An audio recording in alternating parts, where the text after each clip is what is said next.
সীমাহীন লুটপাটে বিলীনের পথে সিলেটের সাদা পাথর। সিলেটের পাথর রাজ্যে এখন আর পাথর নেই, চোখের সামনে চিহ্নিত হয়ে গিয়েছে ভোলাগঞ্জ সাদা পাথর। 1 বছর আগেও যেখানে ছিল পাথরের স্তূপ, সেখানে এখন ধুধু মাঠ। দিনরাত শত শত নৌকা দিয়ে প্রকাশ্যে বালু পাথর লুটপাট হলেও প্রশাসন ছিল নির্বিকার। একাধিকবার অসহায়ত্ব প্রকাশ করেছেন বন পরিবেশ উপদেষ্টা সৈয়দা রেজওয়ানা হাসান। সংবাদ মাধ্যমের এক প্রতিবেদনে তুলে আনা হয়েছে লুটেপাটের আদ্যোপান্ত। পাথর রাজ্যে লুটপাটে বিএনপি, যুবদল, জামাত, বৈষম্য বিরোধী ছাত্র আন্দোলনের সমন্বয়ক সহ জড়িত ছিলেন আওয়ামী লীগের নেতাকর্মীরাও। সাদা পাথর পর্যটন কেন্দ্রের চারদিকে বিজিবির 4টি ক্যাম্প ও চেকপোস্ট থাকলেও সবাই ছিল নীরব দর্শক। মাঝে মধ্যে অভিযান হলেও আগে খবর নিয়ে যেত লুটেরা। জানা গিয়েছে 2016 সালের 5ই আগস্টের পর থেকে নির্বিচারে চলে সাদা পাথরের পাথর লুট।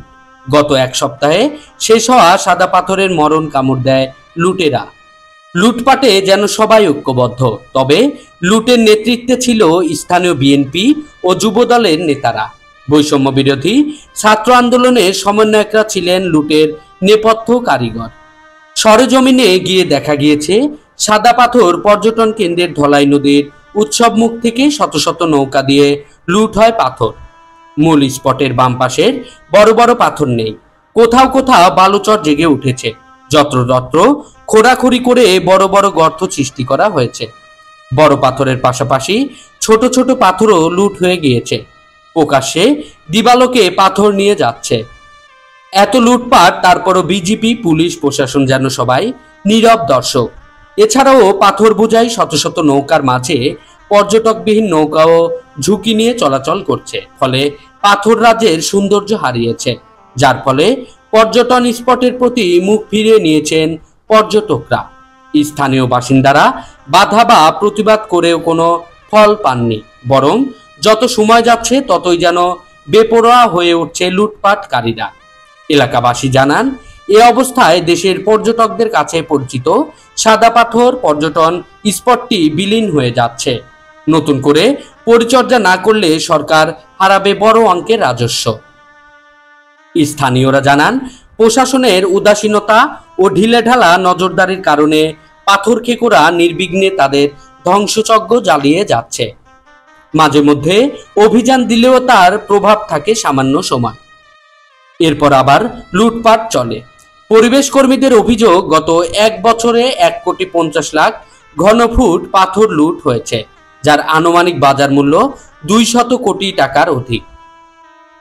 লাওয়াছড়া বন ও জীববৈচিত্র্য রক্ষা আন্দোলন কমিটির যুগ্ম আহ্বায়ক SK দাস সুমন জানান, দেশের বন, পরিবেশ ও জীববৈচিত্র্যে দীর্ঘদিন থেকেই হুমকির মুখে।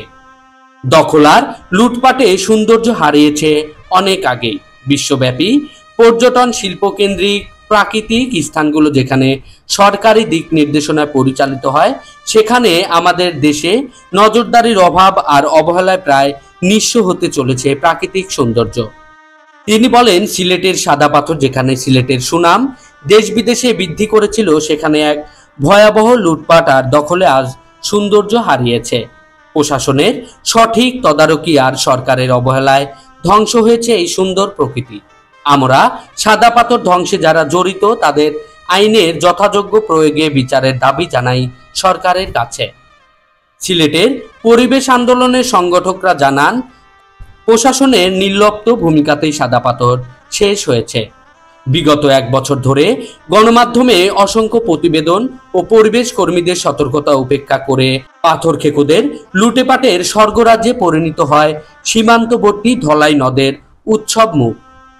পর্যটকরা ধলাই নদের উৎসব সম্মুখে উজান থেকে গড়িয়ে আসা পাথরের যে সৌন্দর্য অবলোকন করতে বহুদূর থেকে ছুটে আসতেন, সেখানে এখন ধুধু বালুচর। পাথর খেকোদের সৃষ্টি গর্তে মরণফাঁদ তৈরি হয়েছে। সংগঠকরা আরো বলেন, বিগত 1 বছরে সিলেটের প্রাকৃতিক সৌন্দর্য মণ্ডিত স্থানসমূহ সুরক্ষায় অন্তর্বর্তী সরকার চরমভাবে ব্যর্থ হয়েছে। এর দায় খনিজ সম্পদ ও পরিবেশ বিষয়ক মন্ত্রণালয়কে নিতে হবে। পরিবেশ বিষয়ক মন্ত্রণালয়ের উপদেষ্টা অতীতে সিলেটের জাফলং, ভোলাগঞ্জ শ্রীপুর লোভাছড়া এলাকায় পাথর লুণ্ঠন বন্ধ করতে হবে সে সংক্রান্ত পরামর্শ প্রদান করতেন, আইনি লড়াই করতেন। সভা সেমিনারে প্রাকৃতিক সম্পদ রক্ষায় অনেক কথাই বলতেন, কিন্তু সিলেটের প্রাকৃতিক সম্পদ উনার দায়িত্ব পালনকালে বিনাশ হয়ে যাওয়ায় ব্যর্থতায় একজন পরিবেশ কর্মী হিসেবে ব্যথিত ও বিব্রত। পরিবেশ অধিদপ্তর সিলেটের সহকারী পরিচালক বদরুল হুদা বলেন, জাফলং যেমনই ইকোলজিক্যাল এরিয়া তেমনি সাদা পাথর নয়, যে কারণে সাদা পাথরে অভিযান চালাতে পারি না। ইতিমধ্যে জাফলংয়ে অভিযানে 12টার বেশি মামলা করেছি। এরপর জেলা প্রশাসন থেকে টাস্কফোর্সের অভিযান পরিচালিত হলে আমরা সংযুক্ত থাকি। মূলত এটি খনিজ সম্পদের আওতায়, পরিবেশ সংশ্লিষ্ট আমলযোগ্য নয়। যেমনটি লোভাছড়াতে অভিযান চালিয়ে মামলা করতে গেলে খনিজ সম্পদ থেকে চিঠি দিয়ে বাধা দেয়।